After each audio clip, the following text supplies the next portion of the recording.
نبی کریم صلی اللہ تعالی علیہ وسلم کی محبت کے اظہار کے لیے جی ہر وہ انداز اپنایا جا سکتا ہے جو شریعت کے مخالف نہ ہو. بالکل ٹھیک ہے. شرعی حدود میں رہتے ہوئے آپ محبت رسول صلی اللہ علیہ وسلم میں کوئی بھی انداز اپنائیں. جیسے آپ گھر پہ لائٹ لگا لیتے ہیں, گلی سجا لیتے ہیں, غریبوں کو کھانا کھلاتے ہیں. نبی کریم صلی اللہ علیہ وسلم کی محبت میں کچھ لوگ راشن تقسیم کرتے ہیں غربا کی طرف, کچھ لوگ آقا علیہ السلام کی محبت میں ناشتہ لگاتے ہیں, کھانا تقسیم کرتے ہیں. الغرض کوئی بھی ادا اپنا لی جائے نبی کریم صلی اللہ علیہ وسلم کی محبت میں تو وہ سب کی سب درست ہے. حضرت عثمان غنی رضی اللہ عنہ سرکار کی دعوت کی, نبی کریم صلی اللہ علیہ وسلم اپنے گھر سے حضرت عثمان غنی رضی اللہ عنہ کے گھر تک جتنے قدم اٹھاتے ہیں آپ نے اتنے غلام آزاد کر دیے.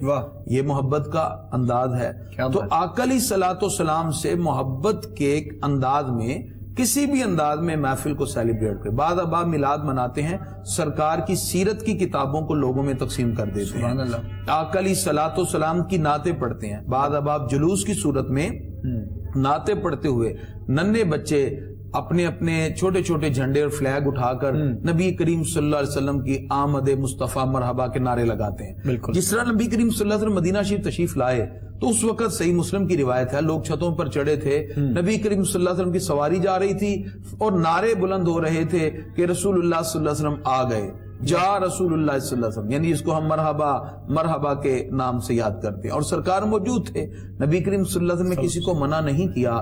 نجار کی بچیوں نے تو باقاعدہ دف پہ پڑا طلع البدر علینا, یعنی کہ آقا علیہ الصلوۃ والسلام ایک چاند کی صورت میں ہم پہ طلوع ہو گئے. واہ واہ. تو یہ کیفیات نعت پڑھنا یا کوئی بھی ایسی صورت بنانا, اور آج کے اس دور میں جس طرح یورپ کی پوری کوشش ہے کہ کسی طرح سرکار کی محبت کو کم کیا جائے, ہمیں چاہیے میلاد اتنے عقیدت اور محبت کے ساتھ منائیں کہ پوری دنیا میں ظاہر ہو جائے کہ مسلمان اپنے آقا علیہ الصلوۃ والسلام سے دل و جان سے پیار کرتے ہیں, آقا علیہ الصلوۃ والسلام سے محبت کرتے ہیں. تو شرعی طور پر کہیں کوئی منع نہیں کیا گیا اور نہ کوئی لمٹس ہیں. اعلیٰ حضرت کے پاس ایک شخص نے آ کے کہا, آپ باتیں تو بڑی اچھی کرتے ہیں, نعتیں تو بڑی پیاری لکھتے ہیں, لیکن آپ حد سے بڑھ جاتے ہیں. آپ نے کاغذ قلم اس کے آگے رکھ کے کہا, بھائی آپ حد مقرر کر دیں, آج کے بعد احمد رضا آگے نہیں بڑھے گا. اب وہ کاغذ اور قلم پکڑ کے سوچ رہا ہے کس نبی کی حد مقرر کرنے لگا ہے جس کے بارے میں اللہ فرما رہا ہے وَرَفَعْنَا لَكَ ذِكْرَكَ. اور علامہ اقبال فرماتے ہیں, چشم اقوام ابد تک یہ نظارہ دیکھے, رفعت شان ورفعنا لک ذکرک دیکھے, کہ یہ تو کائنات میں آپ دیکھیں گے اللہ آنے والی ہر گھڑی میں پہلے سے زیادہ اپنے محبوب کے ذکر کو بلند فرما دے. کیا خوبصورت. اور اس کا اظہار ہم دیکھ رہے ہیں کہ بچے بھی, بڑے بھی, بوڑھے جوان, سکول, کالجز, جتنے بھی دفاتر ہیں, ہر مقام پر آقا علیہ الصلوۃ والسلام کا میلاد منایا جا رہا ہے. اور کیوں نہ منایا جائے, جس کے صدقے اللہ نے یہ ساری نعمتیں عطا فرمائی. وہ جو نہ تھے تو کچھ بھی نہ تھا, وہ جو نہ ہو تو کچھ بھی نہ ہو, جان ہے وہ جہان کی, جان ہے تو جہان ہے. سبحان اللہ, کیا خوبصورت بات آپ نے کہی ہے. اور حقیقت میں اگر ہمارے ہاں کسی کے گھر میں کسی بچے کی ولادت ہو جائے یا کوئی بہت فنکشن رکھا جائے, گھر میں شادی کی جائے, تو بہت سے اہتمام کیے جاتے ہیں, لاکھوں ہزاروں روپے جو ہے وہ خرچ کیے جاتے ہیں.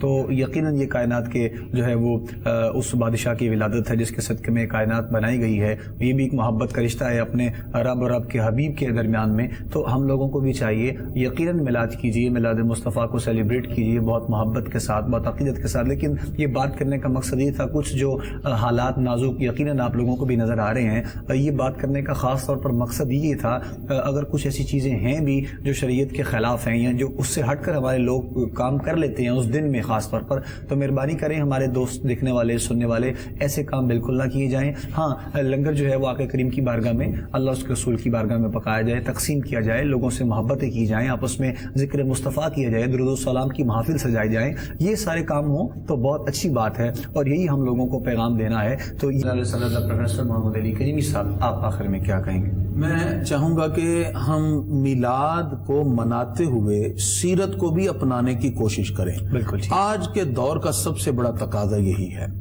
ہم نے نبی کریم صلی اللہ تعالی وسلم کے میلاد سے تو منایا اور منا رہے ہیں اور دین آ رہے ہیں.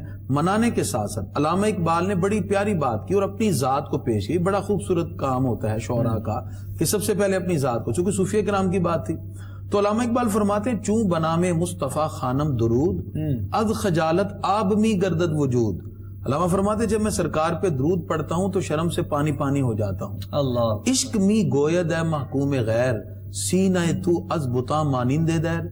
علامہ فرماتے میرے اندر سے آواز آتی ہے اور عشق کہتا ہے کہ تیرا دل تو غیروں کی محبت میں بت خانہ بنا ہے, تو کس طرح اس زبان سے نبی کا نام لے رہا ہے. عشق می گوید ہے محکوم غیر سینہ تو از بتا مانندے دیر تا ندارت از محمد رنگ و بو از درود خود میں اعلیٰ نام او. جب تک تو رسول اللہ صلی اللہ علیہ وسلم کی سیرت کو اپنا نہیں لیتا تو نبی کا نام لے کر اس زبان سے ان کے نام کو میلا بھی نہ کر. اللہ. یعنی اپنی ذات کو پیش کیا. کیا خوبصورت بات کی. کیا بات. تو میں یہی چاہوں گا کہ جس طرح علامہ اقبال اپنی ذات خود کو پیش کر کے امت کو پیغام دے رہے ہیں کہ اے امت مسلمہ ہمارا کھویا ہوا مقام اسی وقت بحال ہوگا.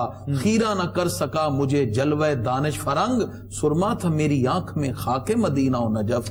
یہ محبت رسول صلی اللہ علیہ وسلم کو دل میں پیدا کرنا اور پھر اس کے تقاضے اے تہی ذوق و شوق و سوز و درد می شناسی اسر ما بماچے کرد اسر ما مارا از ما بیگانہ کرد از جمال مصطفیٰ بے گانا کرد. کہ سرکار کی محبت کو اس طرح اپنایا جائے کہ پھر دنیا تمہیں دیکھے تم اس کے لیے رول ماڈل ہو اور لوگ پھر مسلمانوں کو فالو کرنے لگ جائیں.